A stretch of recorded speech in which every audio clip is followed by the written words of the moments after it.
Bonjour à tous, bienvenue dans ce nouvel épisode de La Mensuelle, toujours en compagnie de Charlène et de Thomas. Aujourd'hui, nouveau thème, les classes multiniveaux. Mais avant de commencer, on va faire un petit tour de table entre nous pour faire un petit point et un petit bilan de cette première période qui est passée très très vite. Et on va commencer, tiens, honneur aux hommes pour la première fois avec Thomas. Salut Thomas, ça va? Bonjour Edouard, bonjour Charlène, bonjour les auditeurs. Ça va très bien, merci. Alors, ta première période, elle s'est bien passée? Elle s'est plutôt bien passée, ouais, effectivement.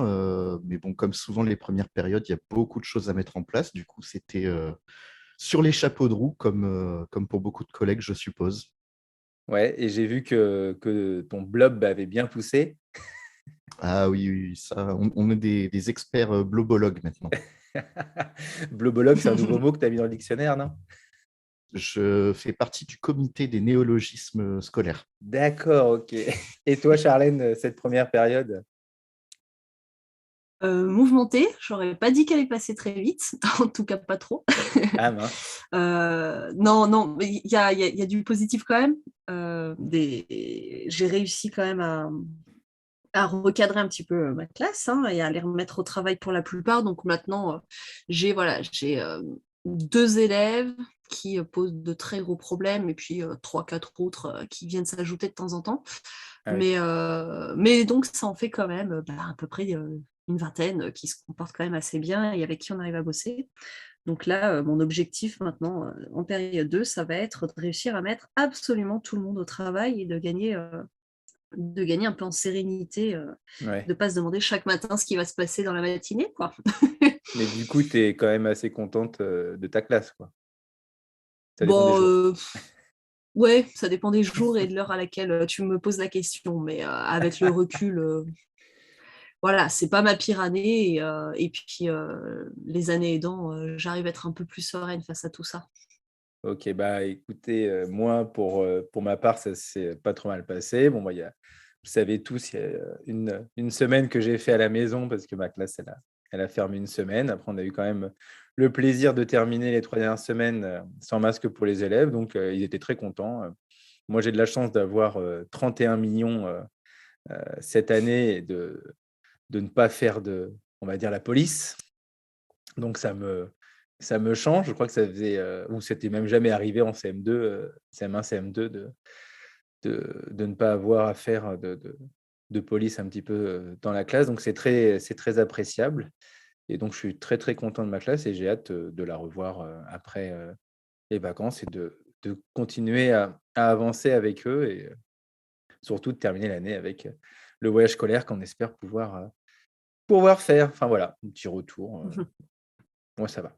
Je suis désolé, hein, Charlène, mais bon, les années Ah non, non, commencent mais c'est très bien j'ai pour toi. connu aussi effectivement Bah oui, c'est un peu chacun son tour. des années très compliquées. Bah, la pire, je crois que c'était au moment du confinement, j'ai eu un peu de chance justement parce que du coup, au mois de mars, je Tu ne les les as un ai peu moins plus vus. vus. Comme quoi ça a ses avantages, bref. Aujourd'hui donc, on se retrouve pour parler, de classe multiniveau, hein.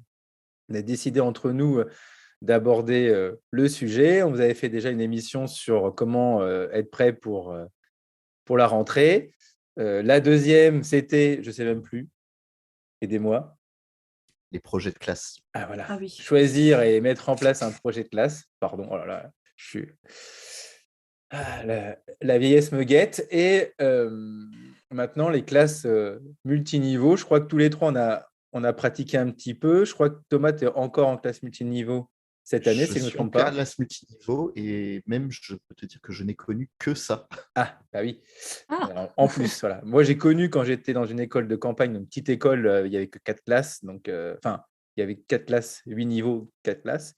C'est vrai que maintenant que je suis dans une grande école de centre-ville, j'ai de la chance d'avoir, une classe, niveau simple. Charlène, je crois aussi tu as eu, plusieurs niveaux. et Là, tu as un ben niveau encore simple cette aussi? année. Non, non, Ah toujours non, pas. tu as Je sais CM1, qu'il faut que je CM2 sois cette que en année? CM2, mais j'arrête pas de te le dire. Je suis en Oh là, CM1, CM2. pourquoi je suis bloqué sur le CM2 avec toi? Je ne sais pas pourquoi. Ah oui, Mais non, mais et puis bah ça y est, là, cette année officiellement, j'ai fait plus de la moitié de ma carrière en double niveau. C'est bon. Avant, c'était tout pile bah, 50-50. Là, voilà. et bah moi, c'est toi, à l'inverse, c'est la première année, voilà, justement, là, je dépasse et je passe à plus d'années en simple que de double, alors qu'avant, j'étais moite-moite, quoi. Voilà, comme quoi. Bon. Du coup, voilà, on va parler de multiniveau. Comment déjà on peut l'articuler, comment gérer un multiniveau, même cycle ou cycle différent, et même des fois avec des niveaux de classe qui ne se suivent pas. On va essayer d'aborder toutes ces questions durant une petite heure. Voilà, et puis il ne faudra pas hésiter après sur les réseaux à nous poser des questions ou à revenir vers nous s'il y a des choses qui vont pas, qui vous posent question. Donc, pour cette émission, on avait décidé en premier chapitre de parler des classes double niveau qui étaient dans le même cycle, hein, donc soit un CE1, CE2 ou un CP, CE1, voire un CM1, CM2. Ça tombe bien parce qu'on a Thomas et Charlène qui sont tous les deux en CM1, CM2 et moi j'en ai fait aussi pendant un bon paquet. J'ai fait un peu de CP, CE1 aussi. Donc, du coup, voilà, premier chapitre. Quand on constitue des classes, est-ce que c'est important de garder justement les élèves dans le même cycle ou pas? Charlène? Eh bien, moi, je trouve que.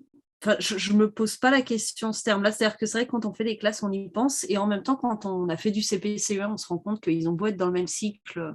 Ben, en fait, en début d'année, on a des CP qui sortent de la maternelle et des CE1 qui savent tout juste lire, donc qui n'ont pas du tout les mêmes niveaux, les mêmes attendus. Enfin, les CP doivent apprendre à devenir élèves de primaire. Et, enfin, donc, en fait, on a deux niveaux très séparés et on fait finalement assez peu de choses ensemble, Ouais. si ce n'est art plastique, EPS, enfin voilà, les disciplines où, à la limite, quel que soit le niveau, on arrive à peu près à faire en même temps.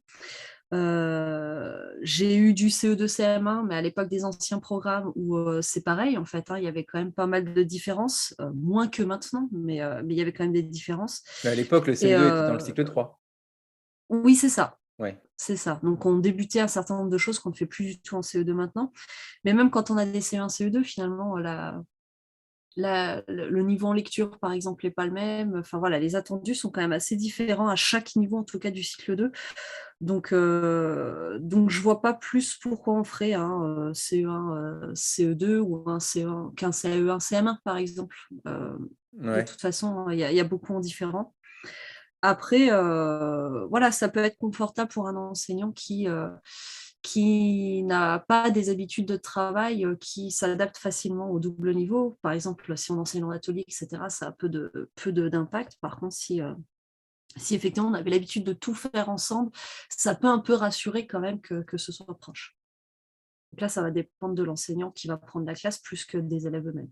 C'est peut-être plus simple de faire un CE1, CE2, non, avec la lecture qui est à peu près acquise, qu'un CP, CE1 où justement, comme tu dis, en CP, ils arrivent, ils ne savent pas lire, alors que les CE1, ils sont en train justement de parfaire leur lecture et qu'ils ont fait tout le CP. Bah ça va dépendre des écoles parce qu'effectivement, quand j'étais dans une école qui n'est pas très très loin de chez moi, fin CP, ils savaient tous très bien lire et donc les CE1 et les CE2 pouvaient être rassemblés. Là, dans mon école actuelle, on ne rassemble pas des CE1 et des CE2 sur la lecture. L'écart de niveau est beaucoup trop important. Ouais. Toi, Thomas, qui a des CM1, CM2? Ben, moi, là, j'ai la chance qu'on ne se pose pas trop la question parce que l'école fait qu'on n'a pas tellement le choix de la Ouais. répartition des élèves. Donc forcément, c'est la première année où on a une répartition par cycle. Alors comme Charlène, avant, j'avais les CE2 à l'époque où des anciens programmes où le CE2 était rattaché au cycle 3. Et puis, bah, j'ai gardé les CE2 quand ils ont changé de cycle avec les nouveaux programmes. Et c'est là que ça a commencé à devenir compliqué. Mais moi, j'aime bien travailler en cycle avec enfin en tout cas en multiniveau, avec des niveaux qui se suivent parce que je garde mes élèves d'une année sur l'autre et en fait, je Mhm. trouve que ça met en place une dynamique très particulière dans la classe. C'est-à-dire que dès le début de l'année, les élèves, enfin en tout cas une partie des élèves connaissent déjà le fonctionnement de la classe, ils connaissent déjà un certain nombre de choses et ils se mettent au travail beaucoup plus rapidement que quand il faut tout expliquer à tout le monde au début et Ouais. attendre que tout le monde ait compris pour pouvoir enfin lancer les choses sérieuses. Donc je trouve que quand même, on gagne pas mal de temps en début d'année, en tout cas avec des grands, euh, pour mettre les choses en place. Mais, euh, mais en termes de préparation, je suis d'accord que de toute façon, un multiniveau, ça fait de toute façon plus de travail qu'un simple niveau. Donc il faut, il faut prendre les choses à l'avance et pas s'y prendre au dernier moment. Ouais, c'est vrai que quand on garde ces élèves de 2 ans, c'est plus facile, comme tu dis, ils sont déjà prêts à la deuxième année. Mais c'est vrai que les anciens programmes, ils permettaient peut-être un peu plus ça, parce que je me rappelle toujours, moi, parce que j'ai fait du CM1, CM2, mais ancien programme avec, par exemple, je prends toujours l'exemple de la géographie où c'était la France dans l'Europe et la France dans le monde, en CM1 et après en CM2. Et du coup, comme je savais que j'avais 2 ans, bah voilà, je faisais tout le monde faisait la même chose. Année 1, on faisait la France dans l'Europe et année 2, on faisait la France dans le monde. Et du coup, voilà, ça s'enchaînait comme ça tous les ans et c'était bien plus facile que là maintenant où effectivement il y a des chapitres. Alors, même si on peut faire pareil pour les chapitres sur les 2 ans, hein, mais, euh, mais c'est vrai que ça se prêtait peut-être plus parce que maintenant, avec le CE2 qui est passé en cycle 2, je crois qu'il n'y a plus les périodes historiques comme ça où la géographie, c'est un peu plus compliqué de le mixer avec un CM1. Je crois que j'ai des collègues qui ont un CE2, CM1 et maintenant à cheval sur 2 cycles, ça leur plaît pas trop, quoi. Je te confirme que c'était galère, hein, ouais, quand j'avais les CE2 avec les nouveaux programmes, c'était extrêmement galère et j'en avais discuté avec mon inspectrice qui me disait, mais de toute façon, techniquement, vous ne pourrez pas faire coïncider Ouais, les Les programmes de programmes. cycle 2 et les programmes de cycle 3, donc il faut faire des choix et voilà. oui, Par contre, on en revient quand même au truc que le CM1, CM2, c'est peut-être le seul niveau où effectivement par cycle, ça marche très très bien parce que les c'est vrai. programmes se ressemblent énormément et que c'est les 2 niveaux consécutifs en fait où ça se ressemble beaucoup et où il y a énormément en commun. Et moi, en histoire et en géo, je fonctionne toujours en année A, année B avec ma Voilà, oui. collègue parce que Et justement, pareil, hein. ça bouge tellement que des fois, il y en a une qui a un CM1 pur, l'autre un CM2 pur, et puis des fois, il y a une qui a un double niveau, pas l'autre. Donc on fait comme ça, au moins on est sûr que tout le monde a tout fait. Mais voilà, ça c'est le cas particulier du CM1, CM2. Par contre, dès qu'on est chez les plus petits, en fait, ils apprennent tellement vite et ils apprennent tellement de choses sur une année que l'écart est très très grand entre 2 niveaux à la rentrée. Et J'avais, c'est euh, moins visible j'avais chez les plus grands. mes collègues là, enfin, ils avaient le projet dans mon école en maternelle où il y a 5 classes de maternelle, de faire en fait 5 classes identiques où il y aurait dans chaque classe des petits, des moyens et des grands. Mm. Et bon, ils l'ont pas fait parce que bon, là, il y a le Covid, machin et tout. Et je pense que l'année prochaine, ils vont peut-être se lancer, même si pour les maîtresses, il y en a qui tiquent un peu, quoi, qui ont l'habitude d'avoir des grandes sections, qui n'ont pas envie de revenir avec des petites sections parce que c'est différent, quoi. Mais vous voyez, faire que des classes de cycle, donc ça peut être très intéressant également aussi, hein. Surtout en maternelle où on a des habitudes de travail qui sont de plus en plus développées d'ateliers, d'individualisation, voilà, de fonctionnement qui font que, effectivement, déjà dans un niveau simple, on a une hétérogénéité assez dingue Mm. chez les petits, hein. En petite section, il y a des enfants qui parlent complètement et qui sont capables d'écouter une histoire pendant 15 minutes et de la raconter derrière. Et puis à côté de ça, il y a un enfant qui se fait encore pipi caca dessus et qui, C'est euh, ça. et qui, euh, et qui casse tout ce qu'il a en main. Et on est en train de faire le grand écart et de devoir gérer que tout le monde ait quelque chose à peu près à son niveau. Donc, il y a cette habitude et du coup, la question du niveau académique, quoi, celui auquel il est censé appartenir, se pose pas tellement. Et donc, on peut plus facilement, je trouve, avoir des classes multiniveaux. C'est plus, ça correspond plus aux habitudes d'enseignement, alors que, mine de rien, en élémentaire, il y a encore une grande partie accordée au frontal, Mm. j'explique l'énoncé, tout le monde fait en même temps, tout le monde fait les mêmes exercices, etc. Ça évolue beaucoup, hein, voilà, je pense que j'ai aucune collègue qui fait exclusivement ça, mais on le fait tout un peu, et moi aussi d'ailleurs. Typiquement en géo, en histoire, on fait la même séance tous ensemble. Parfois, il y a de la recherche, mais parfois, il y a aussi juste j'explique. Et Ouais, ça, cette séance-là, par exemple, elle ne serait pas possible effectivement en CE2, CM1 où le programme n'est pas du tout le même en non. géo, enfin, qui ne s'appelle pas géo d'ailleurs en CE2. Mais c'est vrai que les classes double niveau avec le CP, j'ai souvent mes collègues qui me ressortent en disant qu'effectivement, ils ont du mal, enfin, en CP, ils aimeraient consacrer beaucoup plus de temps à leurs élèves et que quand ils ont un double niveau, c'est compliqué, en disant: «Ouais, les CP, ils ont quand même besoin qu'on soit là, c'est l'apprentissage de la lecture, c'est l'apprentissage de beaucoup de choses». Donc c'est Mm. vrai que, certains, enfin, voilà, c'est l'avis de certains ou certaines. Moi, c'est vrai que j'ai fait une année seulement de CP, CE1, donc j'ai pas assez de recul pour pouvoir juger. Je sais que je jonglais entre les 2 et que c'était pas évident. Il y avait beaucoup de temps d'autonomie, mais Oui, c'est puis vrai que moi j'avais surtout le sentiment du coup de laisser un petit peu trop les CE1 de côté en début d'année. ouais. Et finalement, alors on m'en avait parlé, donc voilà, j'observais un peu les choses évoluer, dubitatives, mais bon, on y va. En janvier, ça s'est inversé. Les CP avaient acquis l'essentiel de la lecture, alors pas voilà, les graphèmes complexes, Mmh. etc. Mais déjà, il y avait des bonnes bases qui leur permettaient d'être un minimum autonome. Les exercices de phono, etc., c'était toujours un peu les mêmes. Donc, ils avaient quand même gagné beaucoup en autonomie. Et ça m'avait permis du coup d'être beaucoup plus avec les CE1, notamment pour débuter l'étude de la langue, Aussi, hein. etc., que clairement, je n'avais pas réussi à faire avant janvier. Et Enfin, toi ça devait être décembre ou janvier. Thomas, quand tu avais les CE2 là, ça ils raccrochaient au wagon quoi, peut-être qu'ils grandissaient plus vite, le fait d'être avec, des CM1, CM2, non? Alors, je ne sais pas s'ils grandissaient plus vite ou quoi, parce que c'était pas forcément l'objectif non plus. Oui. Mais ce que j'essayais de faire pour éviter d'avoir à me couper en 3, c'est que je différenciais plutôt en 2 cycles quand j'en avais l'occasion, plutôt qu'en 3 niveaux. Se couper Mmh. en 2, c'est plus facile que de se couper en 3, en fait. Ouais. Et du coup, bah, je mettais parfois mes CM en activité autonome quand les CE2 avaient besoin qu'on travaille un truc un peu plus spécifique pour eux. Mmh. Et vice-versa, quand je travaillais un truc un peu trop inaccessible pour les CE2, je les mettais pareil sur une activité en autonomie et ça m'évitait de couper le temps en 3 et Ouais. c'était plus facile à gérer pour moi. Après, ce que j'aime bien faire aussi, c'est, avoir des activités pour rassembler la classe parce que comme disait Charlène, on ne peut pas, tout différencier tout le temps et ce que je fais, c'est qu'il y a des choses que j'aime bien faire en classe entière, peu importe le niveau des élèves. Donc tout ce qui est Mmh. projet, tout ce qui est lecture, j'essaie de l'avoir en commun parce que, ben, malgré tout, on reste une classe ensemble et c'est bien d'avoir une culture commune et qu'il n'y ait pas la moitié des élèves qui disent: «Ah bah, nous, on n'a pas fait ça et eux, ils ont fait ça». Alors du coup, après, quand on va étudier une lecture, tout le monde n'aura pas les mêmes références, ça va être compliqué. Donc j'aime bien avoir ça en commun. Par contre, effectivement, tu ne peux pas le traiter de la même façon avec des CE2 et avec des CM2, surtout quand tu sais l'hétérogénéité que tu as dans un simple niveau. Alors, dans un triple, c'est encore pire. Heu, Moi, ce que je faisais, c'est que je différenciais en termes d'évaluation plutôt qu'en termes de contenu. Donc, D'accord. on parlait de la même chose ensemble et après, au moment de l'évaluation, ben, forcément, j'en demandais beaucoup moins au CE2 qu'au CM2. Mmh.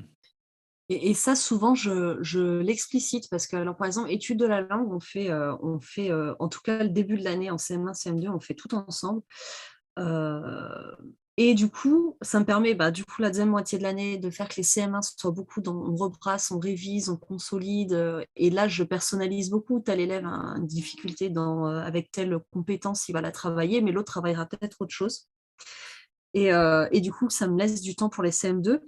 Mais donc quand même si on fait les choses en commun, les attendus ne sont pas les mêmes en CM1 et en CM2. Typiquement, trouver le verbe, je vais demander à mes CM2 de savoir le reconnaître dans une phrase interrogative, ou de reconnaître des sujets beaucoup plus complexes et plus longs. Heu donc des choses que par contre au CM1 je ne demande pas et ça je leur dis clairement, c'est-à-dire que quand on corrige souvent un peu d'exercices de l'un et de l'autre pour voir un petit peu les phrases pièges, les erreurs qui ont été faites le plus souvent pour expliciter un peu la leçon. Mais je dis bien voilà, ça c'est un attendu que j'ai pour la fin du CM2, ça c'est pour la fin du CM1, donc voilà, que les CM1 se paniquent pas quand ils voient parfois ce que font les CM2. Et puis quelque part aussi ça les Mmh. rassure, ils disent en CM2 je serai capable de faire ça. Pour l'instant non, mais ça viendra. Ok, donc je crois qu'on a bien fait le tour du premier chapitre. On a même débordé un peu sur le deuxième. On va passer au deuxième chapitre. Voilà, donc du coup, on passe au deuxième chapitre avec si on a une classe, parce que des fois, on n'a pas le choix, ou si on est en train de faire les classes et qu'on doit, par rapport aux effectifs, mettre une classe avec deux cycles différents. Est-ce que c'est envisageable? Est-ce que ça peut poser des problèmes? Thomas, qu'est-ce que tu en penses? Alors, j'en pense que c'est totalement envisageable. Après, c'est avant tout une question d'organisation, Oui, notamment au niveau de l'emploi du temps.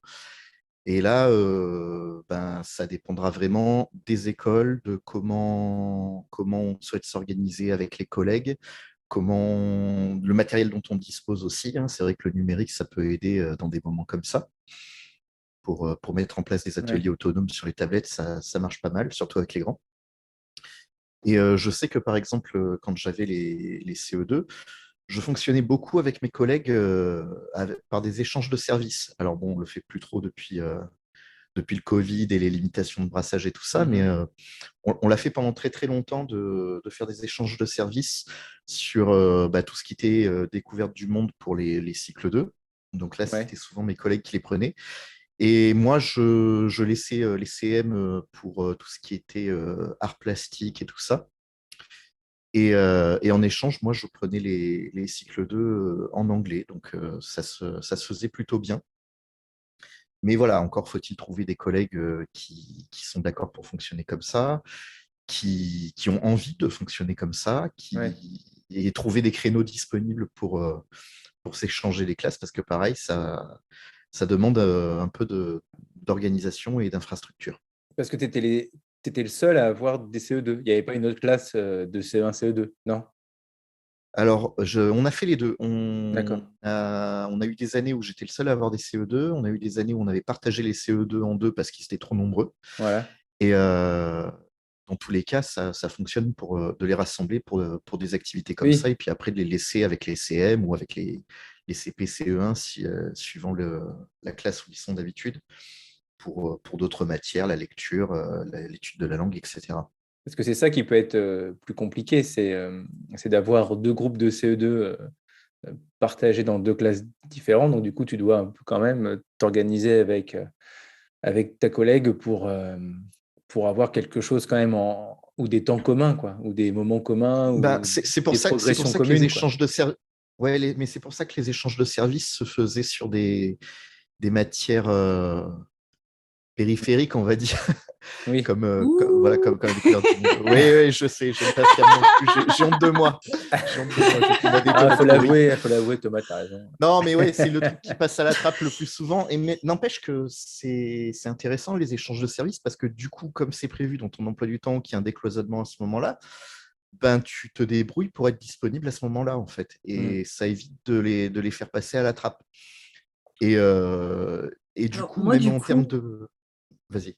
ouais, du coup, à l'inverse, j'ai aussi l'expérience inverse, c'est-à-dire que il fallait prévoir un créneau d'1h10 pour avoir finalement 45 minutes, parce que le temps que toutes les collègues aient bouclé ce qu'elles avaient à boucler, des fois c'était qu'à trois, mais en fait, le temps que les trois aient fini de boucler tout ce qu'elles avaient à faire et qu'elles envoient leurs élèves au contraire, en fait, on avait perdu 15-20 minutes avant de commencer.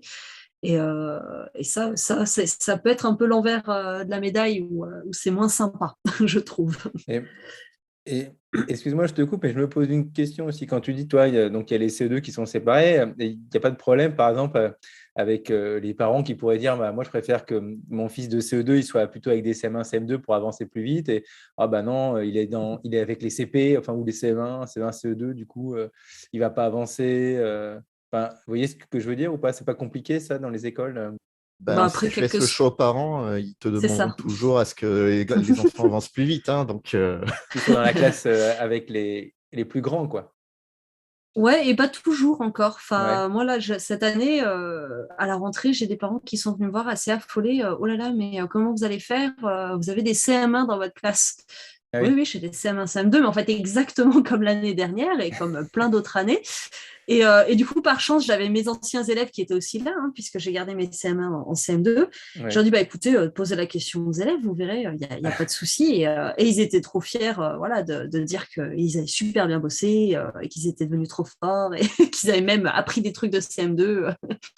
Donc, ça avait rassuré les parents. Mais pour une fois, j'ai eu voilà, la problématique inverse de parents qui se disaient que j'allais pas réussir à m'occuper des CM1 parce Ouais. que j'avais des grands. Donc après, tous les parents vont être inquiets. Enfin, c'est le prof du Oui, parent non, qui mais va c'était une s'inquiéter. question Et puis pour. après, faut répondre calmement, sereinement. Puis en général, ils voient après comment se déroule l'année. Non, mais c'est vrai, voilà. Oui, Pardon, excuse-moi, Thomas, vas-y. non, mais je suis d'accord avec Charline. Et puis aussi, il y a un argument important à donner aux parents. C'est que nous, on différencie pour adapter aux capacités des élèves, mais l'objectif final, c'est quand même d'amener tout le monde au niveau des grands, justement. Donc, Mhm. le but, c'est qu'ils grandissent au cours de l'année et puis ben, à nous de faire en sorte que les marches jusque-là soient franchissables pour eux. Oui, non, mais c'est vrai que moi, j'ai aussi vu des collègues, ce que je notais, c'est que voilà, ils n'étaient pas très fans de grandes sections CP, comme je disais tout à l'heure, pour le temps donné aux uns ou aux autres. En plus, en grande section, souvent, peut-être on a une ATSEM qui peut nous donner un petit coup de main. Mm. Après, c'est vrai que ça peut être bénéfique pour les grandes sections qui vont déjà rentrer dans les sons et qui vont gagner presque un an et pouvoir aller en CE1 directement. Bah, Il y en a pas normalement, en mal grande qui sautent section, le ils sont CP, déjà quoi. dans les sons. Oui, oui, non, mais oui. Donc ça, ça les accélère pas tant que ça. Un petit peu quand même. Attends, ils sont pas non Oui, plus. je pense que ceux qui étaient prêts, en tout cas, pour apprendre à lire, du coup, ils ont l'opportunité de le faire. Parce que Moi, c'est vrai que parfois, de la ils sont grande prêts section. avant qu'on essaye. Ouais, j'en ai pas fait beaucoup, mais c'est vrai que j'ai vu avec ma fille grande section CP. C'est vrai que bon, elle voyait des sons, mais c'était pas les sons que tu vois. Enfin, toi, il n'y avait pas le déclenchement de la lecture. Enfin, Mm. après, ça reste mon avis, hein. Mais c'est vrai qu'il y a quand même. Oui, Moi, c'est pas la même chose. j'avais une collègue du coup dans mon ancienne école de campagne qui avait grande section CP. C'est vrai qu'elle articulait. Et bon, comme il y avait la TSEM, elle avait tendance quand même à laisser beaucoup les grandes sections avec la TSEM. Et puis, elle s'occupait plus des CP pour la lecture, quoi. C'est vrai que du coup, Mm. c'est peut-être plus difficile à articuler. Et puis, bon, après, je sais pas, hein, c'était une remarque. Et Ah bah, puis, c'est comme je te sûr qu'en disais, section CP, il faut une bonne ATSEM. oui, oui, voilà. Ouais, Et puis, tu as vraiment deux modes de fonctionnement différents, mais tu me oui, diras, oui, c'est un peu pareil en cycle 2, cycle 3, hein. oui, Mais c'est vrai que maternelle, cycle 2, c'est compliqué parce que c'est vrai que les petits, traditionnellement, on les laisse beaucoup plus libres dans la classe, on les laisse circuler, il y a des c'est ça. coins Ouais. différents dans la classe, avec des ateliers qui changent tous les jours. Enfin, voilà, c'est une organisation différente de ce qu'ils vont connaître en CP. Et de les regrouper dans la même salle physiquement, ça peut provoquer des difficultés, notamment au niveau sonore. Mais après, bon, Mm. ben, chacun gère ça au Oui. mieux avec ses ressources, quoi. Et le dernier, c'était ce que je disais aussi tout à l'heure, CE2, CM1, avec maintenant les nouveaux programmes et la différence de cycle, où on disait dans les matières comme l'histoire, la géographie, c'était pas simple de pouvoir faire des choses communes, quoi. Moins facile que le cycle 2 ou que le cycle 3 qu'on a vu euh, Alors, je tout à pense l'heure, par quoi. contre que surtout sur ce CE2 CM1, on peut vraiment s'appuyer sur des projets pluridisciplinaires où on Oui, tout à montre voilà, enfin tous ces projets type voyage autour du monde, où on va du coup faire des livres sur le thème, mais du coup on va aussi fait. Mm. regarder comment sont les villes, comment dans tel et tel pays, quel est le parcours que fait un personnage dans une histoire. Enfin, tous ces projets-là font qu'on va pouvoir avoir à la fois du commun et en même temps faire un peu le programme de cycle 2 de découverte du monde, enfin questionner le monde, pardon, Ouais. sans être trop en guerre, parce que le programme de questionner le monde, clairement, c'est pas le plus ambitieux quoi, en cycle 2. Quand d'ailleurs on a fait le CE2 ancien programme et que derrière on fait le CE2 Ouais. nouveau programme, on se dit, oh là là, mais il n'y a plus rien en fait, parce que souvent ils ont déjà quasi tout fait en CPCE1. Mais, Ils n'ont pas tout fait, mais quasi quoi. mais après, c'est vrai que le CM1, c'est quand même un gros morceau du cycle 3 avec pas mal de nouvelles notions, quoi. Donc, c'est vrai que c'est quand même un niveau Mm. assez dur, assez costaud, quoi, au niveau Eh ben, niveau notion, Là, non? cette année, je différencie beaucoup, parce que c'est surtout les maths. Enfin, alors, je trouve Oui, en français, oui, en oui, quand français, même, il y a ça des passe choses en plus. plus, Mm. mais on peut clairement, mais d'ailleurs en maths aussi, hein, parce que c'est le passage aux fractions et aux nombres décimaux que je trouve Ouais, vraiment très important, du c'est le gros coup, programme de en CM1. cycle 3. Ah oui, oui, ça C'est la grosse marche à monter, quoi, qui fait que tout le reste s'effondre et qu'il faut tout reconstruire, mais voilà, c'est celle-là qui pose problème. Mais du coup, rien n'oblige de la faire en septembre, en CM1, que ce soit en études de la langue avec Oui, oui. l'analyse. Enfin, on peut, parce qu'il y a tout un tas de choses déjà à réviser en début CM1 et à consolider. Parfois, je sais que j'ai des collègues qui considéraient que, par exemple, le passé composé, acquis, pas de problème, sauf qu'en fait, ils n'en fait qu'une fois, c'est en CE2. La plupart du temps, c'est rare quand même d'avoir abordé en CE1. Bah, Et donc, en fait, ce n'est pas du tout acquis, c'est à peine vaguement compris. Donc, tout ça, voilà, on peut le d'autant plus réviser. Et du coup, que le passé composé, on le fait plus vraiment en tant que tel, quoi. Parce que comme ils ont fait le présent et qu'après on voit les participes passés, on essaye de mettre tout ça ensemble. ouais, il y en a quand même qui font le passé composé en CE2. D'ailleurs, moi, je le fais dans ma méthode, hein, parce que si on le Oui, voit oui, pas en non, tant que mais tel, c'était. j'avais fait une année sans, donc vraiment en collant au programme 2015 à l'époque, puisqu'ils ont été encore retravaillés plein de fois derrière. Et c'était pas passé en fait. Et Ouais. par chance, j'avais le fils d'une collègue en tant que cobaye numéro 1. Et elle m'a dit, ouais, mais là, en fait, j'ai dû tout lui expliquer parce que. Donc, j'ai dit, OK, je vais refaire une Oui, toute c'est vrai la que c'est classe, pas. ça va pas du tout.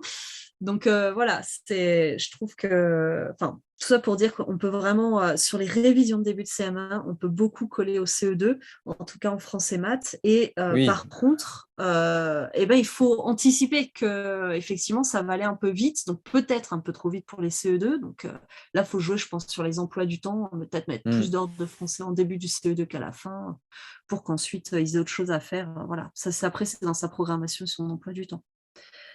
Et Ok. Et, et ouais, bah, excuse-moi, j'avance un peu dans l'émission, je suis désolé, hein, il ouais, faut ouais. un garde-fou. Non, mais c'est le même principe en CM1, CM2, où les fractions, souvent, on a tendance à les refaire en janvier, du coup, avec les Non, moi je CM2, le alors fais qu'en fait, directement, ils enfin je sais gagneraient. pas toi, mais moi je fais là, Mais, j'ai fait là. bah oui, mais en CM1, Directement, ouais. CM2, du Que coup, si on on laisse a un peu de tendance à temps, se après caler c'est sur les fichu, CM1. quoi. Comme tu dis, c'était Bah, ils fichu si oublient tu laisses tout, trop de ouais. temps. Faut reprendre tout du début. C'est fichu, ouais. Et du coup, là, on a vu voilà, les classes qui se suivaient.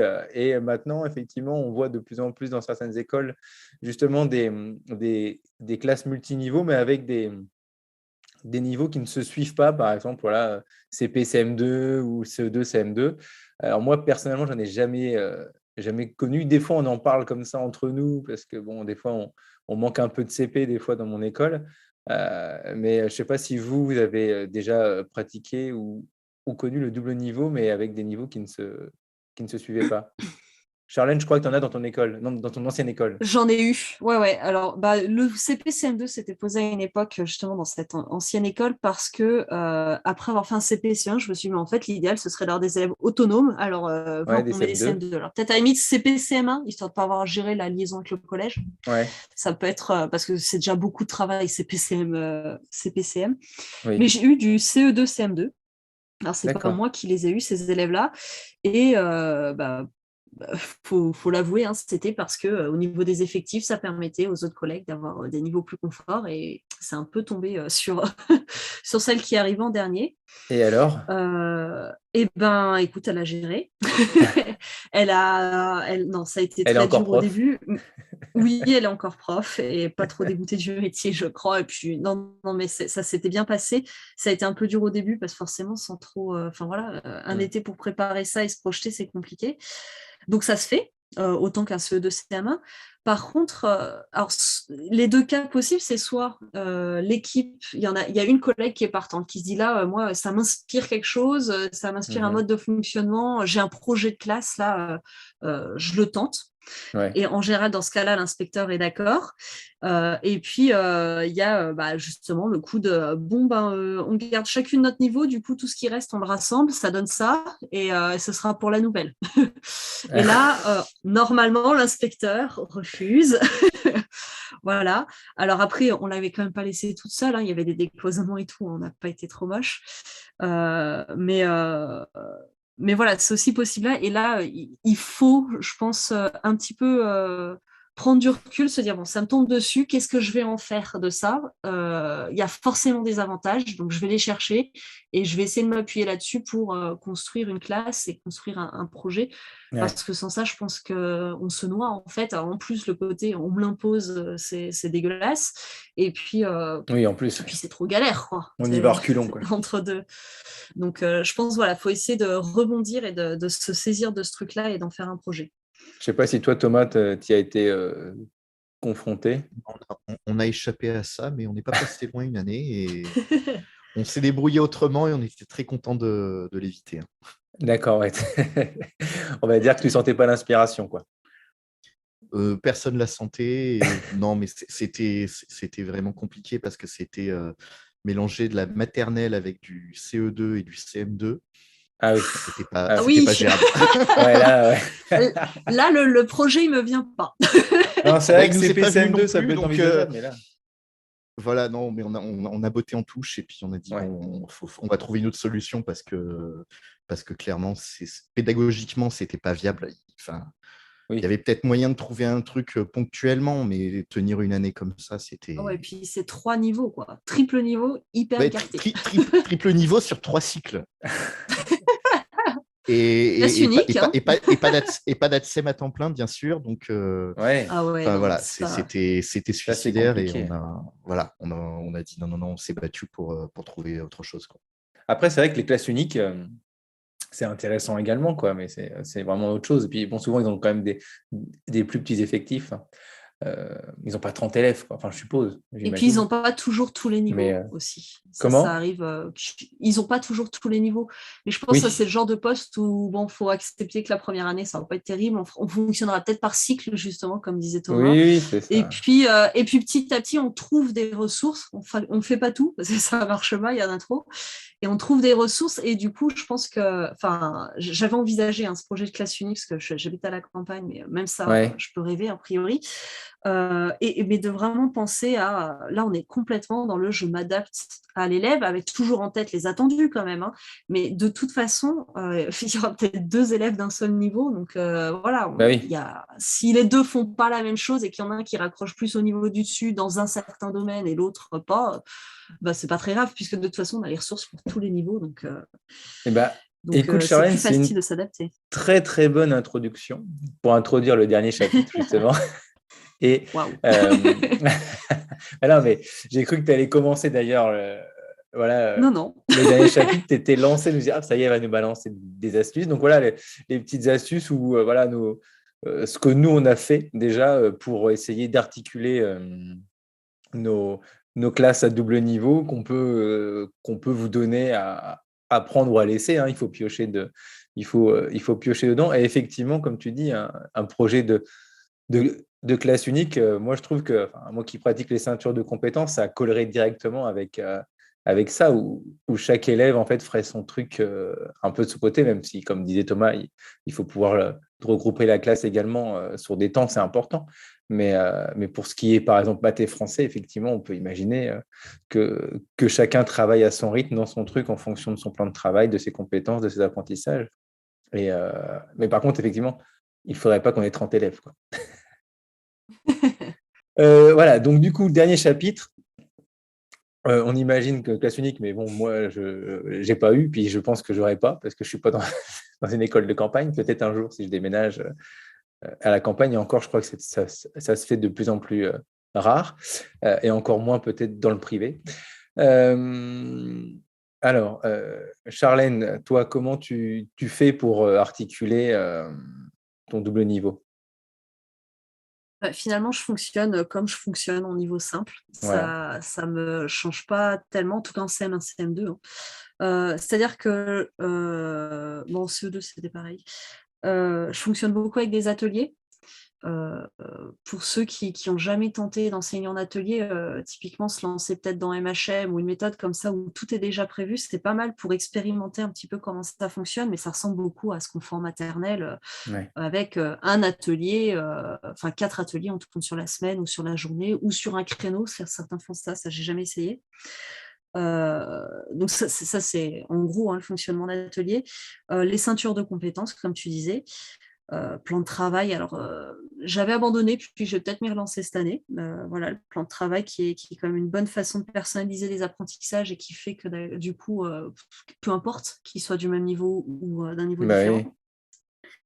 Et puis après, il y a plein de pratiques. Alors tout ça, hein, c'est très pédagogie institutionnelle et pédagogie freinée. Il y a aussi le texte libre ou même la production d'écrits en règle générale. En fait, il suffit de dire que voilà, les attendus ne sont pas les mêmes, mais ils ont la même thématique, ils ont les mêmes déclencheurs, voire ils n'en ont pas si c'est du texte libre, hein, ou ils ont le choix. Mais en tout cas, c'est un même dispositif et il se différencie assez spontanément, puisque évidemment, un élève de CE2 ne va pas écrire la même chose qu'un élève de CM2, puis un élève C'est de sûr. CM2 en difficulté ne fera pas la même chose qu'un élève de CM2 qui a le niveau attendu. Et toi, Thomas, Et comment puis, Ah, pardon, excuse-moi, Charles, je croyais que tu avais j'allais fini. dire aussi juste les Vas-y. groupes de besoins, c'est-à-dire Ouais. prévoir aussi que sa classe soit en autonomie et on a un groupe de besoins, et du coup, ce groupe de besoins, il peut être soit un niveau, parce qu'effectivement, ils ont besoin de renforcement, soit piocher dans les deux niveaux. Ce que je fais, par exemple, en Fluence, où on ne tient pas du tout compte du niveau auquel il est inscrit, mais du niveau réel de lecture. Bah oui, oui, c'est ça. Et toi, Thomas, tu fonctionnes aussi par atelier, avec les ceintures aussi, je crois. Alors oui, effectivement, les ateliers, les ceintures de compétences, c'est aussi, Je dis c'est je aussi un crois, mais je outil le sais très déjà. utile dans Mais... ma classe. Oui, bah oui. En fait, non, moi, ce que j'aime beaucoup, c'est recourir aux tuteurs. C'est un des premiers trucs que je fais en début d'année, c'est former les tuteurs pour me décharger de toutes les petites questions parasites qui peuvent bloquer les élèves dans leurs apprentissages. Ouais. Déléguer, c'est vrai que c'est plus facile avec des grands qu'avec des petits, mais je pense que c'est important. Plus on a de niveau, plus c'est important d'avoir des tuteurs efficaces. Ensuite, comme tu disais, programmer sa classe sur plusieurs années, c'est important pour ne pas se dire « Ah là là, comment je vais faire pour gérer tout en même temps ?» Typiquement, l'histoire, la géographie, je vais en faire qu'une partie cette année et je me garde la suite pour l'année prochaine. Ça Ouais. évite de se laisser déborder au moment des préparations. Et puis pareil, c'est important d'avoir beaucoup de ressources, de se constituer une banque de ressources dans laquelle on peut aller piocher en fonction des besoins. Typiquement, pour préparer un atelier, pour remédier à un groupe de besoins, c'est bien d'avoir des choses déjà en stock plutôt que d'avoir tout à construire dans l'urgence, parce que d'expérience, ça ne marche pas très, très bien. Donc, voilà. Mais c'est vrai que moi, j'ai essayé de faire beaucoup de temps commun et temps autonomie, essayer d'alterner les deux pour avoir des temps avec eux et des temps aussi autonomes. Je parle beaucoup de CM1, CM2 parce que c'est vrai que j'ai plus trop de souvenirs des autres, ça fait tellement longtemps. Mais à l'époque, je ne bossais pas en atelier beaucoup. Enfin, j'avais déjà introduit à la fin les ceintures, où là, on peut avoir carrément une classe unique pratiquement, en fait. Un CM1, CM2, finalement, c'est comme si c'était le même niveau de classe, en fait, quoi.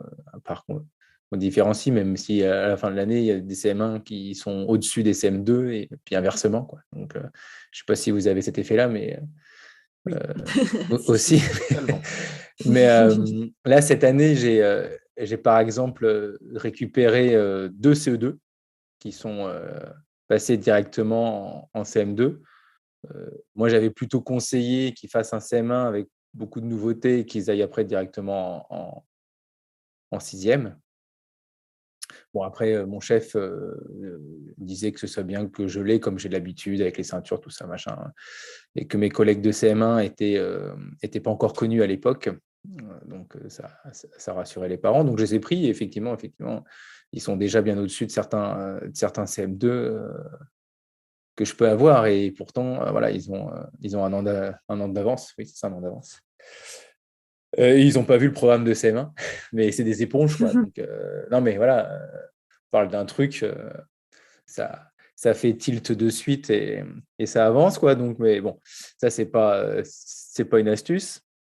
Et puis, on l'a dit tout à l'heure, le programme, voilà, comme vous avez fait aussi, comme vous faites encore année A, année B, année A, année B. Alors après, effectivement, je pense qu'il faut, comme tu disais, Charlène, garder tes élèves de CM1, que tu reprennes les mêmes en CM2, quoi, parce que si ça tourne, Ou je se vois. mettre d'accord en cycle. Ouais, voilà. Alors ça, oui, ou se mettre d'accord en cycle, c'est des fois un peu plus compliqué, mais effectivement. Très bonne idée. Parfois, ça marche. Ah, bah, tant mieux. Non, non, mais c'est vrai que voilà, ou se mettre d'accord en cycle. Mais regarde, Thomas, il est tout seul en fait dans son cycle. J'ai déjà connu ça aussi, de faire des réunions tout seul en fait, parce que quand il fallait travailler par cycle, bah, on était tout seul. Donc au moins, on était tranquille, on n'était pas emmerdé pour prévoir par cycle. Moi, c'est vrai que nous, voilà, on est deux en CM2, deux en CM1, donc ça tourne beaucoup. Puis avec mon collègue, voilà, on fait beaucoup de choses en, en commun, mais c'est vrai que voilà, c'est vrai que c'est facile. Enfin, je dirais CM1, CM2, c'est vraiment facile comme nouveau niveau. Enfin, je sais pas. Après, Oui. effectivement, on va dire, bah, ouais, il faut préparer quand même le CM1, pour préparer le CM2, il y a plus de préparation. C'est sûr, mais comme vous dites, il y a beaucoup de choses qui se rejoignent. Et c'est vrai que c'est le double niveau, on va dire, le plus facile. Après, dans les petites classes, c'est vrai qu'en CPCE1, c'était beaucoup plus compliqué. Mais comme tu dis, voilà, travailler en atelier. Parce que l'atelier, de toute façon, il n'y a pas besoin d'avoir de niveau. Effectivement, bah, le plan de travail pour personnaliser, voir la feuille de route, hein, avec une feuille de route pour chaque niveau. Thomas, il faisait par cycle. Voilà, c'est vrai que par niveau, voilà. Lui aussi, il considérait que le CM1, CM2, enfin, il considère, je suppose, que le CM1, CM2, c'est pareil, quoi. Je ne sais pas ce que tu en penses, Thomas. Ben, souvent, oui, ce que je fais, c'est que on commence souvent les leçons en commun et à un moment, je dis au CM1, bon, là, on passe à la partie CM2, c'est un peu plus complexe, vous attaquez vos exercices et Oui, on aura voilà. 10 minutes en plus avec les CM2 et voilà, ça marche souvent comme ça aussi. Oui, et puis je suis Après, sûr là, que on tu as... a. Pardon, excuse-moi, Charles, vas-y. Oui, là, on parle beaucoup du CM1, CM2 en disant c'est facile, mais je pense à tous ceux qui n'ont pas CM1, CM2. Et ce qu'on a tendance à croire, c'est que parce que c'est des petits, ils ne vont pas être autonomes. Mhm. Voilà, quand j'étais en CP-CE1, j'étais quand même dans une classe avec des élèves, enfin dans une école difficile, hein, qui était en passe de devenir REP, mais c'était pas encore fait. Donc, effectif à 29, avec pas d'aide, tout ça. Et donc, des élèves pour qui c'était pas forcément gagné, mais le travail avait été très bien fait en maternelle pour l'apprentissage de la lecture et tout ça, donc c'était assez fluide. Et j'ai quand même eu des élèves qui avaient ce que j'appelle le cahier de travail personnel, où quand ils avaient fini un travail, ils travaillaient ce qu'ils voulaient. Alors, on a défini ensemble qu'est-ce qu'on pouvait faire pour travailler. Mais donc, dès janvier, février, j'avais des CP qui étaient capables, par exemple, de se dire, je vais prendre mon livre de lecture et puis je vais regarder les mots-outils des pages qu'on a déjà fait, puis je vais les recopier pour les apprendre. Ou je vais prendre mon cahier d'écriture et je vais m'entraîner à faire le L parce que mon L, il n'était pas beau la dernière fois.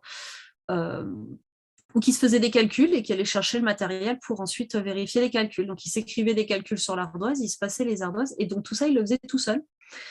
Et moi, je passais un petit peu pour regarder quand même si j'étais avec le groupe de CE1, mais c'est faisable, c'était des CP. Et c'était pas des CP exceptionnels, etc. Hein. C'était une classe qui, d'ailleurs, l'année d'après, s'est avérée particulièrement difficile. Quand je les ai récupérés en CE2, je les ai trouvés beaucoup moins sympas. Mais voilà, c'était faisable, en fait. Et parfois, on se dit, ben non, c'est des petits, ils vont pas y arriver. Et ben, si on prend le temps justement d'expliciter tout ça, j'avais même des tuteurs en CPCE1, on a fait des APC formation de tuteurs, et Ouais. donc j'avais des tuteurs, et c'est faisable, même en CP. Bah C'est oui, oui, pas c'est le ça. même attendu qu'en CM1, CM2, mais toutes ces choses-là qu'on dit, elles sont faisables, et il y a des gens qui font du plan de travail en CP, Ah qui oui, oui, font bah des oui. ceintures en CP, voilà, c'est Dès le faisable. CP et même la maternelle, hein.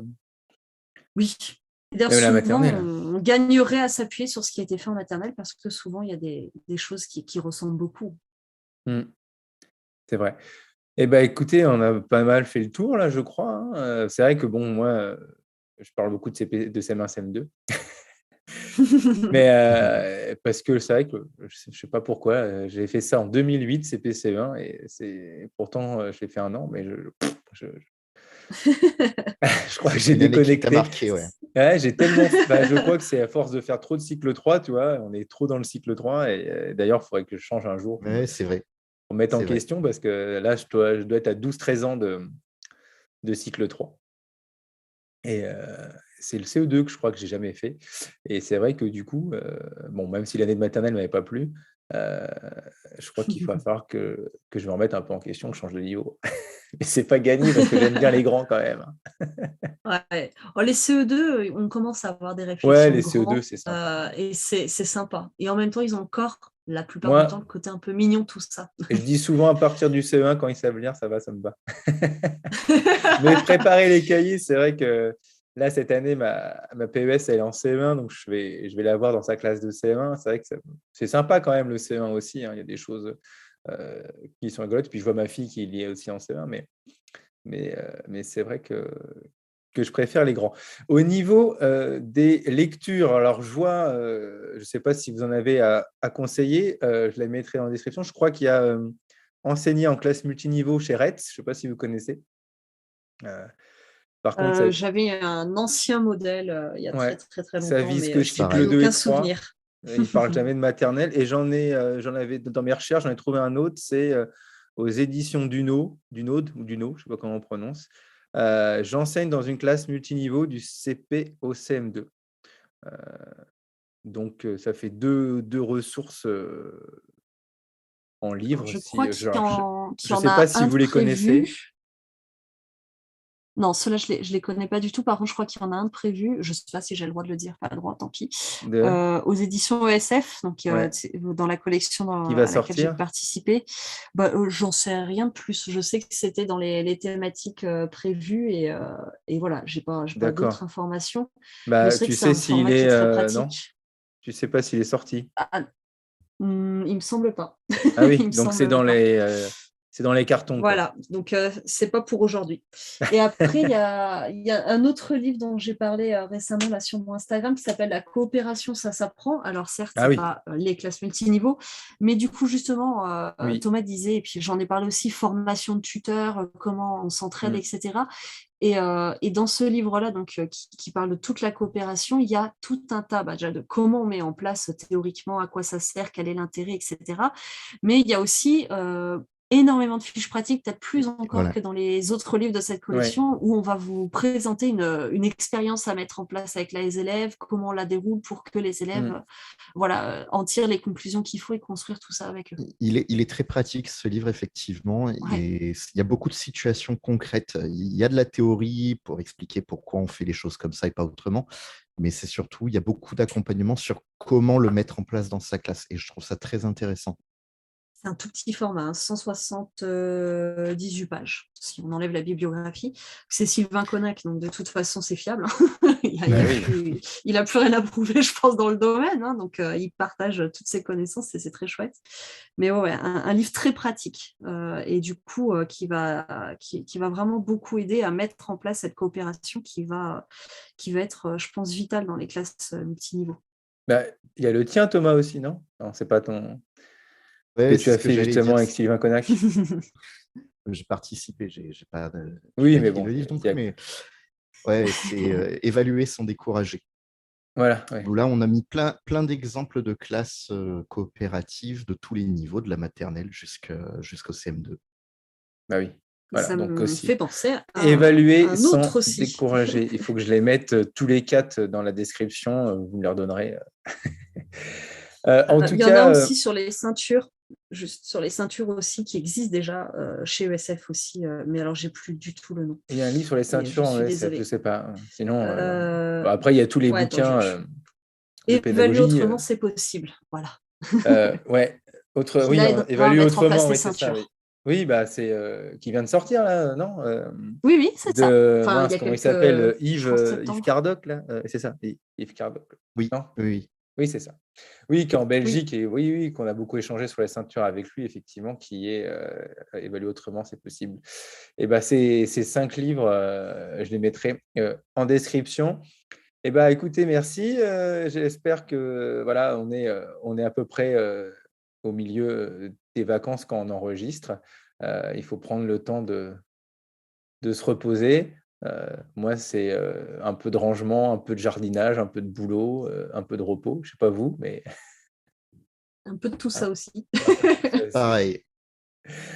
On va recharger les batteries pour commencer cette période où il va faire nuit tout le temps. Oh non. Ça va être Winter is l'horreur, hein. coming. Donc, moi, perso, c'est pas la période que je préfère, même si j'aime bien Noël. Après, c'est vrai, quand il fait nuit à 17h, 18h, quand on quitte l'école, ça met un peu le cafard. Je sais pas vous, mais rentre mais plus tu es tôt. comme les plantes, tu as besoin Ouais, j'ai de besoin ton de soleil luminothérapie. pour t'épanouir. Ben non, mais c'est très important, très très important la luminothérapie. Non, mais oui, il faut que je rentre plus tôt, mais t'es marrant. Oui, bah oui, j'aimerais bien.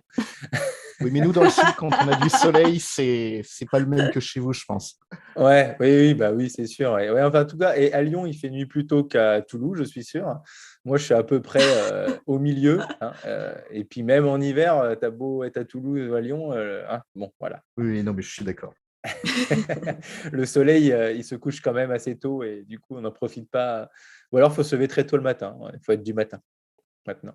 Il faut changer un peu nos horaires. En tout cas, merci à tous les deux. On se retrouvera au mois de décembre pour la dernière émission de 2021 avant de passer en, en 2022 sur un autre thème et on garde le secret. Hein. Vous découvrirez ça lors du prochain épisode.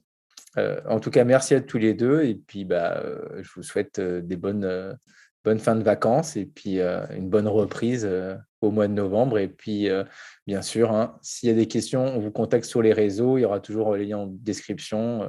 Thomas plutôt sur Twitter et Charlène plutôt sur Instagram. Parce que sur Twitter, c'est plus compliqué. Voilà, hein. On ne va pas épiloguer là-dessus. On en parlera une prochaine fois. En tout cas, merci à tous les deux. Ou pas. Ouais. Je vous remercie. À bientôt. Merci beaucoup. À bientôt.